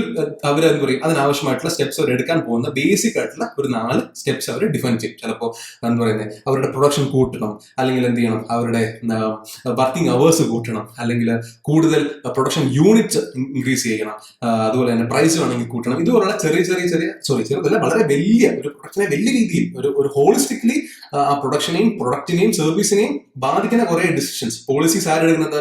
അഡ്മിനിസ്ട്രേഷൻ ആയിരിക്കും എടുക്കുന്നത്. ആൻഡ് ഈ പറഞ്ഞ പോളിസീസിനെ എക്സിക്യൂട്ട് ചെയ്യാൻ വേണ്ടി they will have a team. അതിനെയാണ് മാനേജ്മെന്റ് എന്ന് പറഞ്ഞത് കേട്ടോ. So administration is the level of organization where plans and priorities are set, and management is the part of organization where the plans are executed. വളരെ classical ആയിട്ടുള്ള definition ആണ്. Then comes administration is as a part of management. മാനേജ്മെന്റിന്റെ തന്നെ ഒരു പാർട്ടായിട്ട് ആര് കാണും? ഇത് മാനേജ്മെന്റ് ആണെങ്കിൽ ഇത് അഡ്മിനിസ്ട്രേഷൻ ആണ്. So it is actually A part of management. പക്ഷേ ഇറ്റ് ഹാസ് ഒരു കുറച്ചുകൂടെ ഒരു റെസ്പോൺസിബിലിറ്റി കുറച്ചുകൂടെ കൂടിയ ഒരു പാർട്ടായിരിക്കും അഡ്മിനിസ്ട്രേഷൻ വഹിക്കാനുള്ളത് കേട്ടോ. ഇതാണ് പിന്നീട് നമ്മളൊരു ഏർലി 2000s പലപ്പോഴും ഈ രീതിയിലാണ് നമ്മൾ അഡ്മിനിസ്ട്രേഷൻ മാനേജ്മെന്റിനെ കണ്ടുകൊണ്ടിരുന്നത്. And right now administration and management are almost same. Administration and management are almost same. അവിടെ എന്തുകൊണ്ടായിരുന്നു വെച്ച് കഴിഞ്ഞാൽ there are thinkers like Henry Fayol, നമ്മൾ നേരത്തെ സംസാരിച്ച ഹെൻറി ഫയോൾ അല്ലെങ്കിൽ വില്യം ന്യൂമാൻ, ഇതുപോലുള്ള തിങ്കേഴ്സ് ഈ മാനേജ്മെന്റിനെയും അഡ്മിനിസ്ട്രേഷനും സെയിം ആണ് എന്നാണ് കണ്ടിരുന്നത്. അതായത് അവർ പറഞ്ഞത് both these two institutions, these two activities involve the same function. അവർ പറഞ്ഞത് ഈ പറഞ്ഞ രണ്ട് മാനേജ്മെന്റിനും അഡ്മിനിസ്ട്രേഷന്റെയും ഫംഗ്ഷൻസ് സെയിം തന്നെയാണ്. അതായത് അവരുടെ പ്രിൻസിപ്പിൾസ് ഒന്ന് തന്നെയാണ്, അവരുടെ ഒബ്ജക്റ്റീവ്സ് ഒന്ന് തന്നെയാണ്. പിന്നെ എങ്ങനെ ഇത് രണ്ടും രണ്ടാകും എന്നുള്ള ചോദ്യമാണ് അവർ മുമ്പോട്ട് വെച്ചത്. ഒറ്റ ലോജിക്കലല്ലേ? അഡ്മിനിസ്ട്രേഷന്റെയും മാനേജ്മെന്റിന്റെയും ഒബ്ജക്റ്റീവ്സ് സെയിം ആണ് പലപ്പോഴും, അല്ലെ? മാനേജ്മെന്റിന്റെയും അഡ്മിനിസ്ട്രേഷൻ ഒബ്ജക്റ്റീവ് എന്താണ്? ടു ഇൻക്രീസ് ദി എഫിഷ്യൻസി, അല്ലെ? To give better services, to increase the profit. ഇത് തന്നെയാണ് രണ്ടുപേരുടെയും ഒബ്ജക്റ്റീവ്സ്. അതുപോലെ രണ്ടുപേരുടെ പ്രിൻസിപ്പിളും സെയിം തന്നെയാണ്. രണ്ടുപേരുടെ പ്രിൻസിപ്പിൾസ് നമ്മൾ വളരെ ഡീറ്റെയിൽഡ് ആയിട്ട് പ്രിൻസിപ്പിൾസ് ഓഫ് മാനേജ്മെന്റ് പഠിക്കും, അതുപോലെ പ്രിൻസിപ്പിൾസ് ഓഫ് അഡ്മിനിസ്ട്രേഷൻ പഠിക്കും. അപ്പൊ നിങ്ങൾക്ക് മനസ്സിലാകും രണ്ടിന്റെ വേർഡിങ് ഡിഫറെന്റ് ആണെങ്കിൽ പോലും രണ്ടിന്റെയും ഉദ്ദേശം ഒന്ന് തന്നെയാണ് എന്നുള്ള കാര്യം. രണ്ടുപേരുടെ ഫംഗ്ഷൻസും ഓൾമോസ്റ്റ് സെയിം തന്നെയാണ്. ഇവിടെയും മാനേജ്മെന്റ് തന്നെയാണ് ഇവിടെയും യൂസ് ചെയ്യുന്നത്. ഇവിടെയും അതേ പ്രോഫിറ്റ് ഓറിയന്റഡ് ആയിട്ടുള്ള അല്ലെങ്കിൽ ഗോൾ ഓറിയന്റഡ് ആയിട്ടുള്ള മെത്തേഡ്സ് തന്നെയാണ് ഫംഗ്ഷൻസിന് വേണ്ടി യൂസ് ചെയ്യുന്നത്. പിന്നെ ഇതെങ്ങനെ രണ്ടും ഡിഫറെന്റ് ആകും എന്നാണ് ആര് പറഞ്ഞത്? ഫയോളും ന്യൂമാനും ഒക്കെ പറഞ്ഞത്. സോ ഫൈൻ, പേരുകൾ അത്ര ഇമ്പോർട്ടന്റ് അല്ല. നമ്മൾ പോകെ പല തിങ്കേഴ്സിനെ പറ്റി ഡീറ്റെയിൽ ആയിട്ട് പഠിക്കും. അപ്പോൾ ഈ പേരൊക്കെ തലയിൽ വരും കേട്ടോ, ടെൻഷൻ അടിക്കേണ്ട കാര്യമില്ല. And this is the most popular and practical approach right now. ഇപ്പോൾ യൂസ് ചെയ്യുന്ന പ്രത്യേകിച്ച് IT ഇൻഡസ്ട്രികളിൽ പലപ്പോഴും ഈ അഡ്മിനിസ്ട്രേഷൻ മാനേജ്മെന്റ് വളരെ എന്താ പറയുന്നത് ഒരു അത്ര വലിയ ഡിഫറൻസ് ആയിട്ട് കാണുന്നില്ല. And this is the most popular and practical usage right now. അല്ലെങ്കിൽ നമുക്ക് എന്താ പറയാം, ഈ ഒരു രണ്ട് ടേമിന്റെ ഡിഫറൻസ് എന്ന് പറഞ്ഞാൽ ബേസിക്കലി ഏത് രാജ്യത്ത് അത് യൂസ് ചെയ്യുന്നു അല്ലെങ്കിൽ ഏത് ഓർഗനൈസേഷനിൽ അത് യൂസ് ചെയ്യുന്നു എന്ന് മാത്രമാണ് കേട്ടോ. അതായത് ചില രാജ്യങ്ങളിൽ കുറച്ചുകൂടെ സ്ട്രിക്റ്റർ ആയിട്ടുള്ള അഡ്മിനിസ്ട്രേഷൻ, കുറച്ചുകൂടെ സ്ട്രിക്റ്റർ ആയിട്ടുള്ള ക്ലാസിഫിക്കേഷൻ ഉള്ളിടത്ത് അഡ്മിനിസ്ട്രേഷൻ നമ്മൾ നേരത്തെ പറഞ്ഞുകൊണ്ട് ഇപ്പോഴും ക്ലാസിക്കൽ മെത്തേഡിലാണ് ഡിഫൈൻ ചെയ്യുന്നത്, മാനേജ്മെന്റ് മെത്തേഡിലാണ് ഡിഫൈൻ ചെയ്യുന്നത്. അതുപോലെ കുറച്ചുകൂടെ ഇന്റലക്ച്വൽ ആയിട്ട് വർക്ക് ചെയ്യുന്ന അല്ലെങ്കിൽ വലിയൊരു ഇന്റലക്ച്വൽ എഫേർട്ട് വേണ്ട സ്ഥലങ്ങളിൽ ഈ പറഞ്ഞ അഡ്മിനിസ്ട്രേഷൻ മാനേജ്മെന്റ് തമ്മിൽ വലിയ വ്യത്യാസമില്ല. അവർക്കറിയാം they are working for a common objective and they will have common methods and methodologies to achieve പറഞ്ഞ objectives. So fine, this is what is administration and management. ഇത് ബേസിക് ഐഡിയ ആണ്, ഇത് മാത്രം just ഒന്ന് കിട്ടിയാൽ മതി കേട്ടോ. ഫൈൻ, നമുക്ക് ഇനി ഒന്ന് ഓടിച്ചു വിട്ടി നമ്മൾ ഇത്ര ഡിസ്കസ് ചെയ്ത കാര്യങ്ങൾ പറയണമെങ്കിൽ, സി നേച്ചർ ഓഫ് വർക്ക്, ഇത് ക്ലാസിക്കൽ രീതിയിലുള്ള ഡെഫിനിഷൻ ആണ് കേട്ടോ. നേച്ചർ ഓഫ് വർക്ക് എടുക്കുകയാണെങ്കിൽ അഡ്മിനിസ്ട്രേഷൻ അവിടെ കൺസിഡർ ചെയ്തിരിക്കുന്നത് for the determination of objective. എന്തൊക്കെയാണ് നമ്മുടെ ഗോൾസ് അല്ലെങ്കിൽ പോളിസീസ്, ഇതിനെ ഡിറ്റർമിൻ ചെയ്യാൻ വേണ്ടിയാണ് പലപ്പോഴും അഡ്മിനിസ്ട്രേഷൻ ബന്ധപ്പെട്ടിരിക്കുന്നത്. എന്നാൽ management, it is the process where the policies and plans laid down by the administration are put into action. Administration മുമ്പോട്ട് വെച്ച പ്ലാൻസും പ്രയോറിറ്റീസും ഗോൾസും ഒക്കെ അച്ചീവ് ചെയ്യാൻ വേണ്ടി എടുക്കേണ്ട സ്റ്റെപ്സിനെ എക്സിക്യൂട്ട് ചെയ്യേണ്ട ഒരു ലെവൽ ഓഫ് ഓർഗനൈസേഷൻ ആണ് നമ്മൾ മാനേജ്മെന്റ് എന്ന് പറയുന്നത്. So basically administration determinative function ആണ്, എന്നാൽ മാനേജ്മെന്റ് എക്സിക്യൂട്ടീവ് ഫംഗ്ഷൻ ആണ്.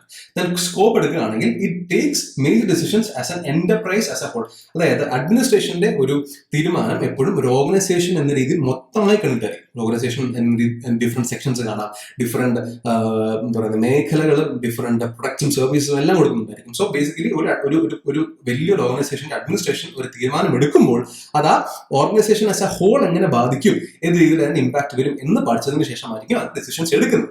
എന്നാൽ മാനേജ്മെന്റ് അങ്ങനെയല്ല, ആരുടെ കീഴിലാണോ അത് വർക്ക് ചെയ്യുക അല്ലെങ്കിൽ എന്ത് മേഖലയിലാണോ അതിൽ മാത്രം ഫോക്കസ് ചെയ്തായിരിക്കും. So it takes decision within the framework set by administration. Administration മുമ്പോട്ട് വെച്ചിട്ടുള്ള ചുമതലകൾ കാണും ഓരോ മാനേജ്മെന്റിനും.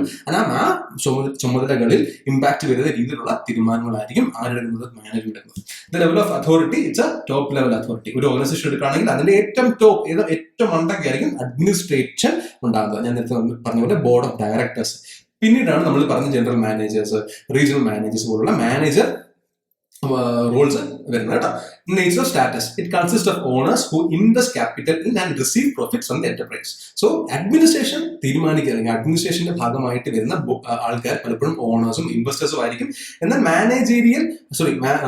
ഒരു മാനേജീരിയൽ പെർസ്പെക്റ്റീവ് ചിന്തിക്കുമ്പോൾ, മാനേജ്മെന്റ് പെർസ്പെക്റ്റീവ് ചിന്തിക്കുമ്പോൾ ബേസിക്കലി അവിടെ എന്തായിരിക്കും, അവിടെ ആ ഒരു ഡൊമൈനിൽ ഫങ്ഷണൽ നോളേജും എക്സ്പെർട്ടീസും ഉള്ള കുറച്ച് ആൾക്കാരായിരിക്കും. നമ്മൾ പറഞ്ഞ MBA കഴിഞ്ഞ വർഷങ്ങളോളം എക്സ്പീരിയൻസ് ഉള്ള കുറച്ച് ജനറൽ മാനേജേഴ്സും റീജിയണൽ മാനേജേഴ്സും ആയിരിക്കും മാനേജ്മെന്റ് ടീമിൽ വരുന്നത്. Nature of usage, basically administration കൂടുതലും യൂസ് ചെയ്യുന്നത് എവിടെയാണ്, government, educational, military, religious organisation ആണ് അഡ്മിനിസ്ട്രേഷൻ എന്ന സംഗതി വരുന്നത് അല്ലെ. ഇപ്പോഴും പഴയ രീതിയിൽ ഒരു കൃത്യമായിട്ട് അക്കൗണ്ടബിലിറ്റി ജനങ്ങളിലേക്ക് എത്തിക്കേണ്ട ഓർഗനൈസേഷനാണ് പലപ്പോഴും അഡ്മിനിസ്ട്രേഷൻ കൂടുതലും യൂസ് ചെയ്യുന്നത്. എന്നാൽ മാനേജ്മെന്റ് ഇപ്പോൾ ബിസിനസ് എന്റർപ്രൈസസ് മാത്രമായിട്ടാണ് യൂസ് ചെയ്യുന്നത് കേട്ടോ. സോ ഡിസിഷൻ മേക്കിംഗ്, ഇനി ഒരു അഡ്മിനിസ്ട്രേഷൻ ഡിസിഷൻ മേക്കിംഗ് ഏതൊക്കെ രീതിയിൽ ഇൻഫ്ലുവൻസസ് ആണ്, public opinion, government policies, social, religious factors, കുറെ അധികം ഫാക്ടേഴ്സിനെ അവരെന്ത് ചെയ്യണം, മൈൻഡിൽ വെച്ചുകൊണ്ട് വേണം അഡ്മിനിസ്ട്രേഷൻ ഒരു തീരുമാനത്തിലേക്ക് എത്തിപ്പെടാൻ. എന്നാൽ മാനേജ്മെന്റിന്റെ ഇൻഫ്ലുവൻസ് എങ്ങനെയാണ്, values, opinions and beliefs of manager. So എന്താണ്, മാനേജ്മെന്റ്സിന്റെ ഡിസിഷൻസ് കുറച്ചുകൂടെ ക്വിക്കർ ആയിരിക്കും. എന്നാൽ ഇവിടെ അങ്ങനെയല്ല, ഇവിടെ കുറെ അധികം ഡിസ്കഷൻസും പ്ലാനിങ്ങും ആവശ്യമാണ്. And it will take more time. അതെവിടെയാണ്, അഡ്മിനിസ്ട്രേറ്റീവ് ഭാഗത്തു നിന്ന് ഒരു തീരുമാനം എടുക്കണമെങ്കിൽ it will take more time. Main functions എന്തൊക്കെയാണ്, പ്ലാനിങ് ആൻഡ് ഓർഗനൈസിങ് ആൻഡ് മാനേജ്മെന്റിന്റെ ഏറ്റവും വലിയ ഇമ്പോർട്ടന്റ് ഫംഗ്ഷൻസ് എന്തൊക്കെയാണ്, motivating and controlling. So functions of management എന്താണെന്നുള്ള കാര്യം നമ്മൾ ഡീറ്റെയിൽ ആയിട്ട് ഡിസ്കസ് ചെയ്യണം, ഓരോന്നായിട്ട് ഡിസ്കസ് ചെയ്യണം. സോ ബാക്കി നമുക്ക് അപ്പം നോക്കാം കേട്ടോ.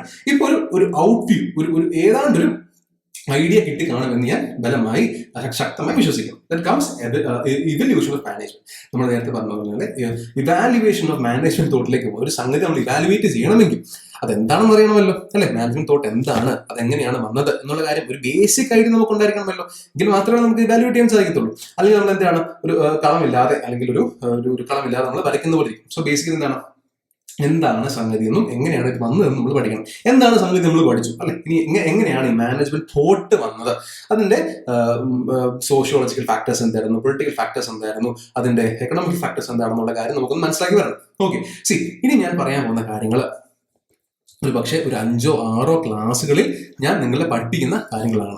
ഓക്കെ, അതായത് ഈ പറഞ്ഞ ഇനി വരാൻ പോകുന്ന പല കാര്യങ്ങളും വീണ്ടും ഞാനത് പഠിപ്പിക്കും. വീണ്ടും വളരെ ഡീറ്റെയിൽ ആയിട്ട് പഠിപ്പിക്കണം. അതിന്റെ ഫീച്ചേഴ്സ് എന്താണെന്ന് പഠിപ്പിക്കണം, അതിന്റെ പോസിറ്റീവ്സ് എന്താണെന്ന് പഠിപ്പിക്കണം, അതിന്റെ നെഗറ്റീവ്സ് ആൻഡ് ക്രിറ്റിസിസം എന്താണെന്ന് പഠിക്കണം, അതിനുശേഷം പുതിയൊരു തോട്ട് എങ്ങനെയാണ് വന്നതെന്നുള്ള കാര്യങ്ങൾ പഠിപ്പിക്കണം. സോ ഞാൻ നേരത്തെ പറഞ്ഞ പോലെ ഇനി ഞാൻ പഠിപ്പിക്കാൻ പോകുന്ന അല്ലെങ്കിൽ പറയാൻ പോകുന്ന കാര്യങ്ങൾ ഒരു 6-7 ക്ലാസ്സുകളിലായിട്ട് ഞാൻ വീണ്ടും പറയുന്ന കാര്യങ്ങളാണ്. സോ ഇന്ന് നമ്മൾ ചെയ്യാൻ പോകുന്നത് ഒരു ബേസിക് ഐഡിയ കിട്ടുക. ഓക്കെ, ഇതിങ്ങനെ ഇത് ഈ ഇതിൽ നിന്നും ഈ രീതിയിലേക്ക് മാറി ഒരു ടൈം ലൈൻ നിങ്ങൾക്ക് തരിക എന്നുള്ളതാണ് ഞാൻ ഇന്ന് ഉദ്ദേശിക്കുന്നത്. സോ ദാറ്റ് ഒരു ഐഡിയ നമ്മളൊരു ഡെപ്തിലേക്ക് തിയറിറ്റിക്കൽ ഡീറ്റെയിൽസിലേക്ക് പോകുന്നതിന് മുമ്പ് ഒരു ഐഡിയ നിങ്ങൾക്ക് കിട്ടാൻ വേണ്ടിയാണ് ഞാൻ ഇപ്പോൾ ചെയ്യുന്നത് കേട്ടോ. ഞാൻ നേരത്തെ പറഞ്ഞ പോലെ നമ്മുടെ ക്ലാസ്സസ് പയ്യാണ് നമ്മൾ സ്റ്റാർട്ട് ചെയ്യുന്നത് ബേസിക്കലി. കാരണം 99% of students who are listening to the class, ഇവർക്ക് ഈ ഒരു സബ്ജക്റ്റ്, ഈ ഒരു സെക്ഷൻ വളരെ വളരെ പുതിയ സംഗതിയായിരിക്കും. സോ എടുത്ത ഉടനെ ഞാൻ നിങ്ങളെ അങ്ങ് അല്ലെങ്കിൽ ഒരു രാത്രി കൊണ്ട് അല്ലെങ്കിൽ 3 ദിവസം കൊണ്ട് നിങ്ങളെ ഒരിക്കലും അഡ്മിനിസ്ട്രേറ്റീവ് തിങ്കേഴ്സിന്റെ ലെവലിൽ എത്തിക്കാനോ പ്രിൻസിപ്പൽ ഓഫ് അഡ്മിനിസ്ട്രേഷൻ ഒറ്റയടിക്ക് നിങ്ങൾക്ക് തരാനോ അല്ലെങ്കിൽ മാനേജ്മെന്റ് പ്രൊഫഷണൽസിനെ പഠിപ്പിക്കുന്ന പോലെ പഠിപ്പിക്കാനോ ഒന്നും നമുക്ക് പറ്റില്ല. സോ നമ്മുടെ ഇനീഷ്യൽ ക്ലാസ്സസ് കുറച്ച് സ്ലോ ആയിട്ടായിരിക്കും പോകുന്നത്. കാര്യങ്ങൾ പയ്യെ പറഞ്ഞ് മനസ്സിലാക്കി പയ്യെ നമ്മൾ എന്ത് ചെയ്യും, 2nd ഗിയറിലും 3rd ഗിയറിലും 4th ഗിയറിലും ഒക്കെ ഇട്ട് നമുക്ക് പയ്യെ ക്രൂസ് ചെയ്ത് പോവാം. ഓക്കെ, നമുക്ക് ഒരിക്കലും ഒരു റേസിംഗ് കാറിൽ ഇരുന്ന് പോകുന്ന ഒരു അനുഭവം ആയിരിക്കത്തില്ല കേട്ടോ. പയ്യെ നമുക്ക് പോകാം. എന്നാൽ I can assure you the security that at the end of the classes നിങ്ങൾക്ക് എന്താണ് പഠിക്കേണ്ട കാര്യങ്ങൾ, മനസ്സിലാക്കേണ്ട കാര്യങ്ങൾ കൃത്യമായിട്ട് ഉള്ളിലേക്ക് കിട്ടിയിരിക്കും എന്നുള്ള കാര്യം. Okay. So evolution of management. Initially അതായത് നമുക്ക് ഈ ഒരു എന്താ പറയുന്നത് പ്രീ സയന്റിഫിക് മാനേജ്മെന്റ് എന്ന് പറയും. ആദ്യമായിട്ട് മാനേജ്മെന്റിനെ ഒരു സയന്റിഫിക് പെർസ്പെക്റ്റീവിൽ കണ്ടത് ടീലറാണ്. സോ അതിന് മുമ്പ് ഈ പറഞ്ഞ ഒരു pre-19th സെഞ്ചുറിയിൽ കാര്യമായിട്ടുള്ള മാനേജ്മെന്റ് തിയറീസ്, മാനേജ്മെന്റിന്റെ റെലവൻസ് ഒന്നും ആൾക്കാർക്ക് അറിയത്തില്ലായിരുന്നു എന്നുള്ളതാണ് സത്യം. സോ അവിടെ ലാഭം എന്നുള്ളതൊക്കെ ഒരാളുടെ എന്താ പറയുന്നത് പെർസ്പെക്റ്റീവ് മാറും. സോ അവിടെ കൃത്യമായിട്ടൊരു ഒരു സ്ട്രക്ചറൽ ഒരു ഓർഗനൈസേഷൻ കൃത്യമായിട്ട് സ്ട്രക്ചർ കാണത്തില്ല. ജോലി ചെയ്യാൻ വരുന്നവർ പോലും കൃത്യമായിട്ട് ഒരു അവറിലായിരിക്കത്തില്ല ജോലി ചെയ്യുന്നത്. ഒന്നിനും ഒരു സ്ട്രക്ചർ കാണത്തില്ലായിരുന്നു. സോ ബേസിക്കലി ആ ഒരു സമയത്ത് ഇനീഷ്യൽ ഡേയ്സിൽ ഡിസിഷൻ മേക്കിംഗ് പോലും അവർക്ക് ആ സമയത്ത് തോന്നിയ പോലെ എടുക്കുക. അതിനും ഒരു പ്ലാൻസോ അല്ലെങ്കിൽ അതൊരു സെറ്റ് ഗൈഡ് ലൈൻസ് ഒന്നിനുമില്ല, even including for decision making. And ഒരു മാനേജ്മെന്റിന് ഒരു സിസ്റ്റമാറ്റിക് ആയിട്ടുള്ള സ്റ്റഡി ഇല്ല. ഓരോരുത്തരുടെയും പെർസ്പെക്റ്റീവ് അനുസരിച്ച് മാനേജ്മെന്റ് രീതികളും മാറിക്കൊണ്ടിരുന്നു. So basically before the scientific management era കാര്യമായിട്ടൊരു development in terms of management തോട്ടിൽ ഇല്ലായിരുന്നു. എന്നാൽ ഇവിടെയാണ് നമ്മുടെ ഗെയിം ചേഞ്ചർ വരുന്നത്. ആരാണ്? Frederick Taylor. He proposed scientific management. വളരെ വളരെ ഇമ്പോർട്ടന്റ് ആയിട്ടുള്ള ഒരു വ്യക്തിത്വമാണ്. നമുക്ക് പ്രിൻസിപ്പിൾസ് ഓഫ് മൊഡ്യൂൾ 1ലും മൊഡ്യൂൾ 2ലും അതായത് പ്രിൻസിപ്പിൾസ് ഓഫ് അഡ്മിനിസ്ട്രേഷനിലും പ്രിൻസിപ്പിൾസ് ഓഫ് മാനേജ്മെന്റിലും ഇദ്ദേഹത്തെ പറ്റി ഡീറ്റെയിൽ ആയിട്ട് പഠിക്കണം.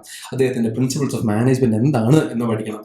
അദ്ദേഹത്തിന്റെ പോസിറ്റീവ്സ് ആൻഡ് നെഗറ്റീവ്സ് എന്ന് നമ്മൾ കൃത്യമായിട്ട് പറഞ്ഞു പോകും. സോ തൽക്കാലം ഇത്ര ഓർത്ത് വെക്കുക. He focused on efficiency, standardization, time studies. ആദ്യമായിട്ട് ചെയ്യുന്ന ജോലി സ്റ്റാൻഡർഡൈസ് ചെയ്തു. അതായത് ഇപ്പോൾ ഞാൻ പറഞ്ഞ പോലെ ഒരു ടാസ്ക് ചെയ്യുകയാണ്. ആ ടാസ്ക് ഒരാൾ 5 മിനിറ്റ് കംപ്ലീറ്റ് ചെയ്യും, ഒരാൾ 10 മിനിറ്റ് കംപ്ലീറ്റ് ചെയ്യും, ഒരാൾ 7 മിനിറ്റ് കംപ്ലീറ്റ് ചെയ്യുന്ന വെച്ചോ. ഈവൻ ഇദ്ദേഹം എന്ത് ചെയ്തു, ഈ 3 പേരെയും കൊണ്ട് ആ ടാസ്ക് 7 മിനിറ്റ് കംപ്ലീറ്റ് ചെയ്യാൻ വേണ്ടിയുള്ളൊരു ടൈം ലൈൻ ഉണ്ടാക്കി. ഫസ്റ്റ് സ്റ്റെപ്പ് ഇതായിരിക്കണം, സെക്കൻഡ് സ്റ്റെപ്പ് ഇതായിരിക്കണം, തേർഡ് സ്റ്റെപ്പ് ഇതായിരിക്കണം, ഫൈനൽ സ്റ്റെപ്പ് ഇങ്ങനെയായിരിക്കണം. സോ ദാറ്റ് എന്ത് ചെയ്തു, അദ്ദേഹം ബെസ്റ്റ് ടൈമിലും ബെസ്റ്റ് ലോവസ്റ്റ് എഫേർട്ടിലും, അതായത് ലോവസ്റ്റ് എഫേർട്ടിലും ഒരു ടാസ്ക് കംപ്ലീറ്റ് ചെയ്യാൻ വേണ്ടി അദ്ദേഹം എന്ത് ചെയ്തു, ഒരു വർക്കിനെ സ്റ്റാൻഡർഡൈസ് ചെയ്തു.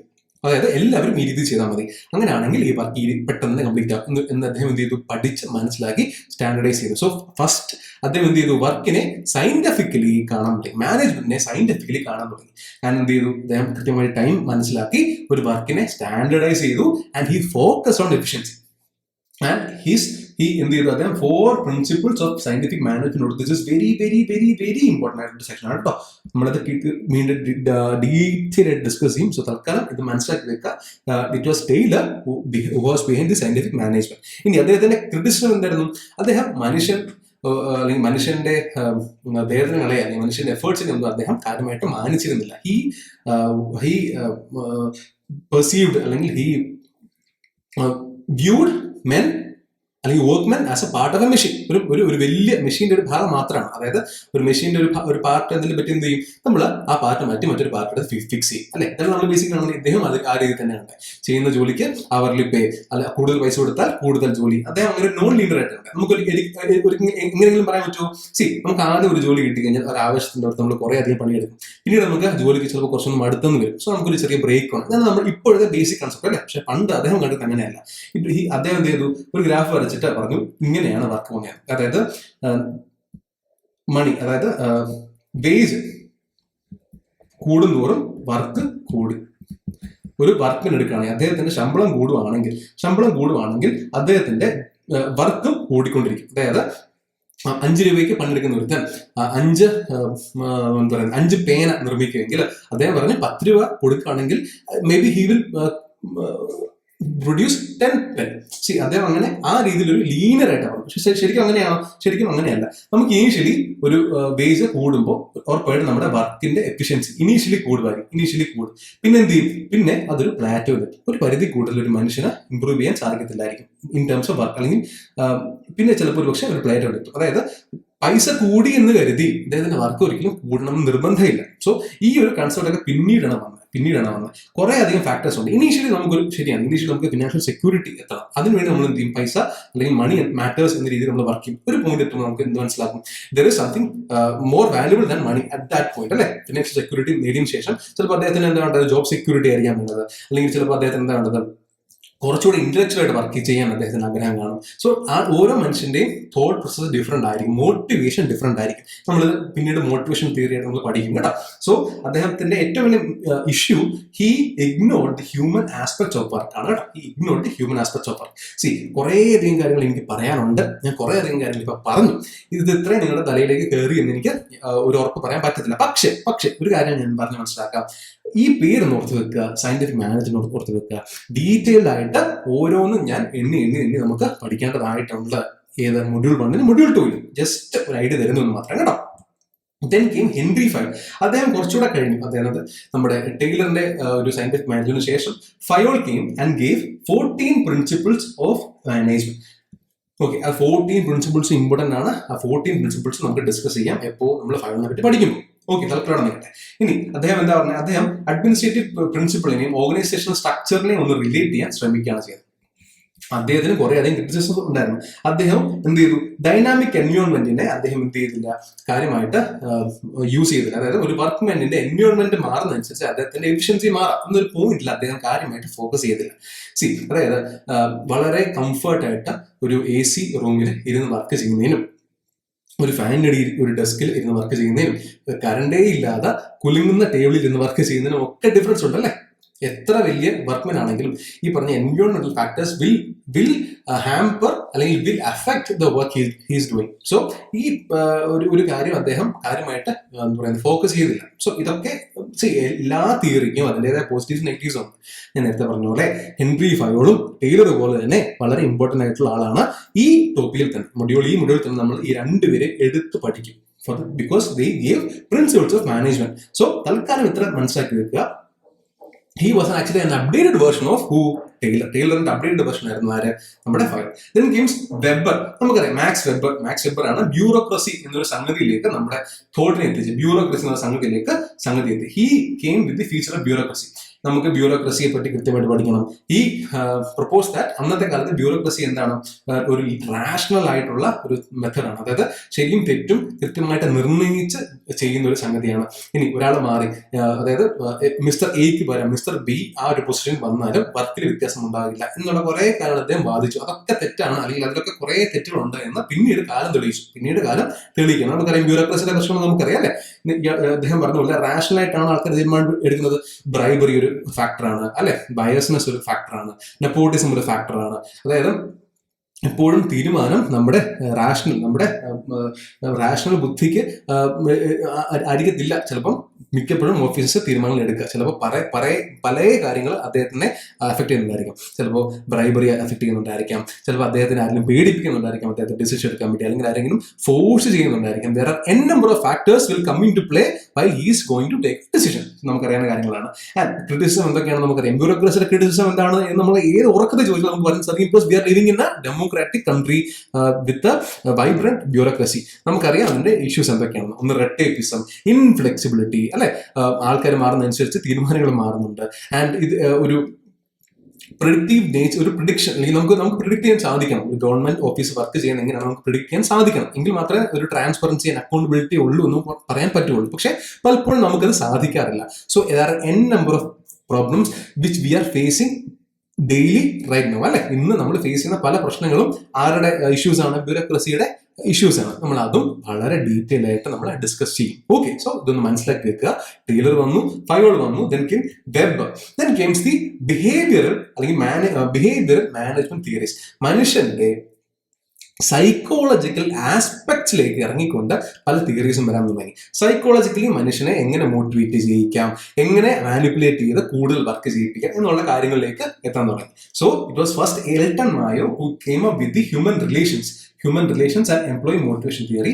അദ്ദേഹം സോഷ്യോളജിക്കൽ ആൻഡ് സൈക്കോളജിക്കൽ ഫാക്ടേഴ്സ് എങ്ങനെ പ്രൊഡക്ടിവിറ്റി കൂട്ടും എന്ന് അദ്ദേഹം പറഞ്ഞു.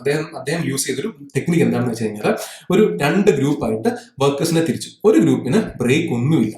ഓക്കെ, ആദ്യം ഒരു ബ്രേക്കും അവസാനം ഒരു ബ്രേക്കും, അത്ര മാത്രമേ ഉള്ളൂ. എന്നാൽ രണ്ടാമത്തെ ഗ്രൂപ്പിന് അദ്ദേഹം ഇടയ്ക്കിടയ്ക്ക് ഒരു ബ്രേക്ക് കൊടുത്തു. അതായത് ഒരു ഉച്ചയ്ക്ക് ചോറിന് മുമ്പ് ഒരു ബ്രേക്ക്, അതിന് ശേഷം ഒരു ബ്രേക്ക്, അങ്ങനെ അദ്ദേഹം 2-3 ബ്രേക്സ് കൊടുത്തു. അപ്പൊ അദ്ദേഹം മനസ്സിലാക്കി സെക്കൻഡ് ഗ്രൂപ്പിന് കൂടുതൽ എന്തുണ്ടായിരുന്നു, കൂടുതൽ എഫിഷ്യൻസി ഉണ്ടായിരുന്നു. അതായത് ആൾക്കാർക്ക് അവരുടെ പ്രഷേഴ്സിന്റെ, അവരുടെ മെന്റൽ ഇഷ്യൂസിനെ ഒന്ന് വെന്റ് ഔട്ട് ചെയ്യാൻ ഒരു ടൈം കിട്ടുന്നുണ്ടായിരുന്നു, അല്ലെ. അവരുടെ ആ ഒരു മടുപ്പ്, ജോലി ചെയ്യുന്ന മടുപ്പ് മാറ്റാൻ ആ ബ്രേക്ക് വലിയൊരു ഇമ്പാക്ട് ഉണ്ടായിരുന്നു. സോ സൈക്കോളജിക്കലി ആൻഡ് സോഷ്യോളജിക്കലി നമുക്ക് എന്ത് ചെയ്യാൻ പറ്റും? ഇവരുടെ വർക്കിന്റെ എഫിഷ്യൻസി കൂട്ടാൻ സാധിക്കും ചെറിയ ചെറിയ അഡ്ജസ്റ്റ്മെന്റ്സിലൂടെ എന്ന് ആര് പറഞ്ഞു? എൽട്ടൺ മായോ പറഞ്ഞു. നമുക്ക് അതും ഡിസ്കസ് ചെയ്യണം. So next came Maslow's hierarchy of needs. നേരത്തെ പറഞ്ഞു അല്ലെ, ഓരോ വർക്ക്മെനും, ഓരോ ആളും ജോലി ചെയ്യുന്നത് ഓരോ ആവശ്യങ്ങൾക്ക് വേണ്ടിയാണ്. ചിലർ ഫിനാൻഷ്യൽ സെക്യൂരിറ്റിക്ക് വേണ്ടിയായിരിക്കാം, ചിലർ ജോബ് സെക്യൂരിറ്റിക്ക് വേണ്ടിയായിരിക്കാം, ചിലർ സെൽഫ് ആക്ച്വലൈസേഷൻ, അതായത് ഒരു സംതൃപ്തിക്ക് വേണ്ടി. ചില ആൾക്കാർ സംതൃപ്തിക്ക് വേണ്ടി ജോലി ചെയ്യും, അല്ലെ. ചില ആൾക്കാർ നാസയിൽ ജോലി ചെയ്തിട്ട് മടുപ്പ് തോന്നി, ഒരു സംതൃപ്തി തോന്നില്ല എന്ന് കരുതി തിരിച്ച് നാട്ടിൽ വന്ന് സ്കൂളിൽ പഠിപ്പിക്കുന്ന കുറെ ആൾക്കാർ കാണാം. സോ ഡിഫറെന്റ് നീഡ്സ് ആണ് ഒരാൾക്ക്. അപ്പൊ എല്ലാവരെയും നമുക്ക് എന്ത് ചെയ്യാൻ പറ്റില്ല, പൈസ കൊടുത്ത് കൈക്കിലാക്കാൻ സാധിക്കത്തില്ല. സോ മാസ്ലോന്റെ ഹൈറാർക്കി ഓഫ് നീഡ്സ് നമ്മൾ അതും പഠിക്കും. Then comes Douglas McGregor's theory X and theory Y. ഇവിടെ എന്താണെന്ന് ചെയ്തെന്ന് വെച്ച് കഴിഞ്ഞാൽ അദ്ദേഹം എന്ത് ചെയ്തു, ഒരു 2 ഹൈപ്പോത്തറ്റിക്കൽ സിറ്റുവേഷൻസ് ക്രിയേറ്റ് ചെയ്തു. തിയറി എക്സിൽ അദ്ദേഹം പറഞ്ഞു എല്ലാ ജോലിക്കാരും മടിയന്മാരാണെന്നുള്ള കാര്യം. ആൻഡ് തിയറി വൈ അദ്ദേഹം പറഞ്ഞു എല്ലാ ജോലിക്കാരും സെൽഫ് മോട്ടിവേറ്റഡ് ആണ്. അതായത് ഒരു മാനേജർ ഇല്ല എങ്കിൽ പോലും, ഒരു ക്ലാസ് ടീച്ചർ ഇല്ല എങ്കിൽ സ്റ്റുഡൻസ് എല്ലാവരും പഠിക്കും, ഒരു മാനേജർ ഇല്ല എങ്കിൽ എല്ലാ കുട്ടികളും വർക്ക് ചെയ്യും എന്ന് അദ്ദേഹം ചുമ്മാ ഒന്ന് പറഞ്ഞു. എന്നിട്ട് എന്ത് ചെയ്തു, അദ്ദേഹം ഒന്ന് കമ്പയർ ചെയ്തു ഇതിൽ എവിടെയാണ് സത്യം എന്നറിയാൻ വേണ്ടി. ഈ ഒരു സ്റ്റഡിയാണ് Douglas McGregor's theory X and theory Y എന്ന് പറഞ്ഞു കഴിഞ്ഞാൽ. ഇവിടെ അദ്ദേഹം ഫോക്കസ് ചെയ്തത് managerial assumptions about employee motivations. Okay, അതായത് അദ്ദേഹം ഒരു വലിയൊരു തിരിച്ചറിവായിരുന്നു നമുക്ക്, അല്ലെങ്കിൽ ഒരു മാനേജറിയൽ തോട്ടില് എങ്ങനെയാണ് മാനേജ്മെന്റും എംപ്ലോയി റിലേഷൻസും എങ്ങനെയാണ് ഉണ്ടായിരിക്കേണ്ടത് എന്നുള്ളതിന്റെ ഒരു വലിയൊരു തിരിച്ചറിവായിരുന്നു അദ്ദേഹത്തിന്റെ സ്റ്റഡി. ഇതും നമ്മൾ ഡീറ്റെയിൽ ആയിട്ട് പഠിക്കും. ഇവിടെയല്ല പഠിക്കാൻ പോകുന്നത്. ഇത് രണ്ടും മാസ്ലോസ് ഹൈറാർക്കി ഓഫ് നീഡ്സും Douglas McGregor's theory X and theory നമ്മൾ പഠിക്കുന്നത് principles of administration module 1 administrative thoughts ആണ് കേട്ടോ. സോ അന്ന് നമ്മൾ ഈ സാധനം കൃത്യമായിട്ട് പഠിക്കും. സോ ഇന്ന് ഞാനിപ്പോൾ കൂടുതൽ ഡിസ്കഷനിലേക്ക് പോകുന്നില്ല, ഒരു ബേസിക് ഐഡിയ തരുന്നു എന്ന് മാത്രം.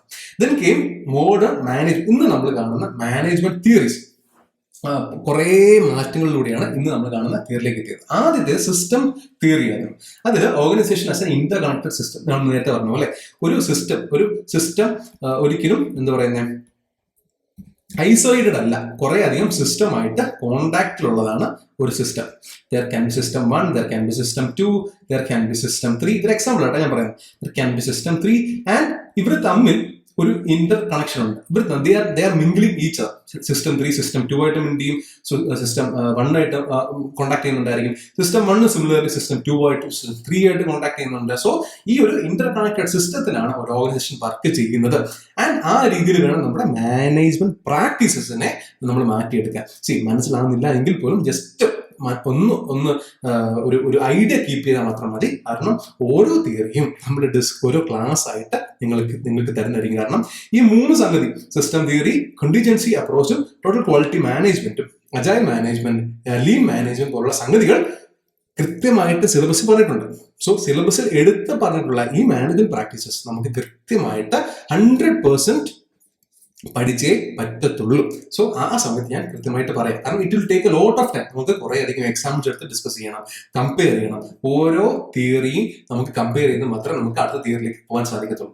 ഓക്കെ, സോ സിസ്റ്റം തിയറിക്ക് കണ്ടിജൻസി അപ്രോച്ച് ഉണ്ട്. അതായത് നമുക്ക് ഒരിക്കലും ഒരു ഒറ്റ സൈസിൽ നമുക്ക് ഒരു എല്ലാ മാനേജ്മെന്റ് പ്രാക്ടീസ് അല്ലെങ്കിൽ എല്ലാ ഓർഗനൈസേഷനിലും നമുക്ക് ഒരു മാനേജ്മെന്റ് രീതിയിൽ ചുരുക്കാൻ സാധിക്കത്തില്ല.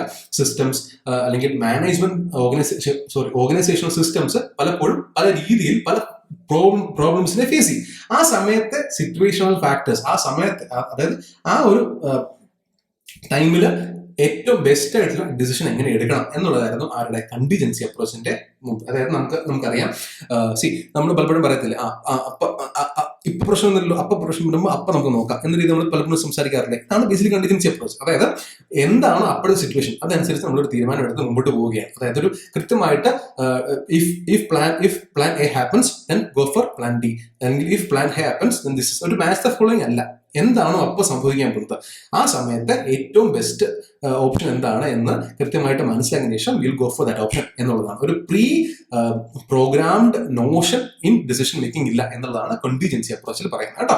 Then comes total quality management. Total quality management അതായത് ഒരു ഓർഗനൈസേഷന്റെ എല്ലാ മേഖലകളിലും കൃത്യമായിട്ട് ഒരു മാനേജീരിയൽ ഇൻപുട്ട് ഉണ്ടാകണം. Thereby focusing on continuous improvement, thereby continuously review ചെയ്യുക, കണ്ടിന്യൂസ്ലി റിവ്യൂ ചെയ്യുക ആൻഡ് കണ്ടിന്യൂസ്ലി ഇംപ്രൂവ് ചെയ്യുക. അതിനൊരു ഫീഡ്ബാക്ക് സിസ്റ്റം കീപ്പ് ചെയ്യുക. സിറ്റിസൺ ചാർട്ടർ പോലുള്ള അഡ്മിനിസ്ട്രേറ്റീവ് തോട്ട് ഉണ്ടായത് പോലും ഈ ഒരു ഭാഗത്തു നിന്നാണ്. ഇതൊക്കെ നമുക്ക് പഠിക്കാം.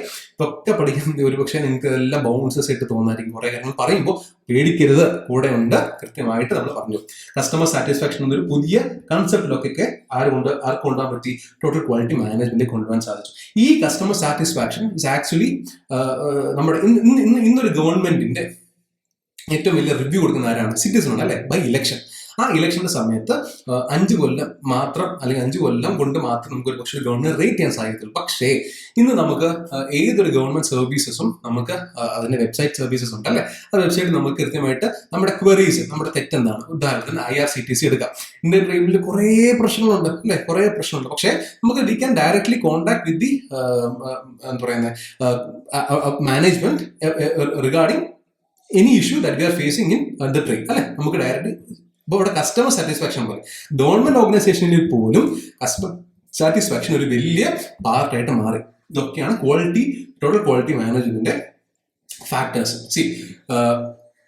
അതായത് ഒരു 60-70 കൊല്ലം കൊണ്ടുണ്ടായ ചേഞ്ച് ഇൻ മാനേജ്മെന്റ് തോട്ടാണ് ഞാൻ നിങ്ങളെ ഒരു 10-15 മിനിറ്റ് കൊണ്ട് പറയാൻ ശ്രമിച്ചത്. സോ ഒബ്വിയസ്ലി ഞാൻ കുറേ കാര്യങ്ങൾ അധികം വിഴുങ്ങിയിട്ടുണ്ട്, കുറേ കാര്യങ്ങൾ പറയാൻ ശ്രമിച്ചിട്ടുണ്ട്. കുറച്ചൊക്കെ നിങ്ങൾ മനസ്സിലായി കാണും, കുറച്ച് നിങ്ങൾക്ക് മനസ്സിലായി കാണില്ല. This is natural. Okay, this is okay.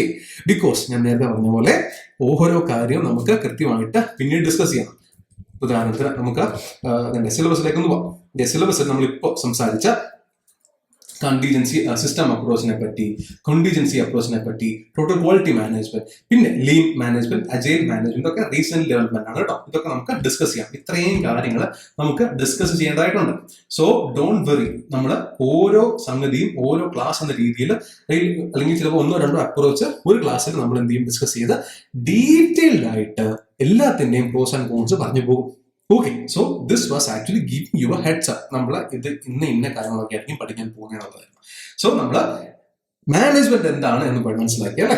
മാനേജ്മെന്റും അഡ്മിനിസ്ട്രേഷനും നമ്മുടെ ഡിഫറൻസ് എന്താണെന്ന് മനസ്സിലാക്കി.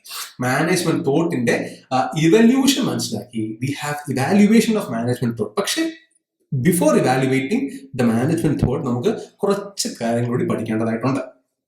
ഓക്കെ, സോ നെക്സ്റ്റ് ക്ലാസ്സിൽ നമ്മൾ എന്ത് ചെയ്യാൻ പോവാണ്, നമ്മൾ മാനേജ്മെന്റ് ഫംഗ്ഷൻസും മാനേജ്മെന്റ് സ്കിൽസിനെ പറ്റി ആയിരിക്കും നമ്മൾ ഡിസ്കസ് ചെയ്യാൻ പോകുന്നത്. Next topic will be management functions including planning, organising, staffing, directing and controlling. ഇതായിരിക്കും നമ്മൾ പഠിക്കാൻ പോകുന്നത്. So okay, so that's it for the class. Thank you guys.